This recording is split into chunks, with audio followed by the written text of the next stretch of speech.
భారత రాజ్యాంగం పట్ల నిజమైన విశ్వాసం, విధేయత చూపుతానని, భారతదేశ సార్వభౌమాధికారాన్ని, సమగ్రతను కాపాడుతానని, ఆంధ్రప్రదేశ్ రాష్ట్ర మంత్రిగా నా కర్తవ్యాలను శ్రద్ధతో, అంతఃకరణ శుద్ధితో నిర్వహిస్తానని, భయం కానీ, పక్షపాతం కానీ, రాగద్వేషాలు కానీ లేకుండా రాజ్యాంగాన్ని, శాసనాలను అనుసరించి ప్రజలందరికీ న్యాయం చేకూరుస్తానని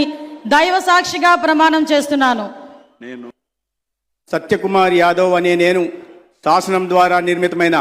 భారత రాజ్యాంగం పట్ల నిజమైన విశ్వాసం, విధేయత చూపుతానని, భారతదేశ సార్వభౌమాధికారాన్ని, సమగ్రతను కాపాడుతానని, ఆంధ్రప్రదేశ్ రాష్ట్ర మంత్రిగా నా కర్తవ్యాలను శ్రద్ధతో,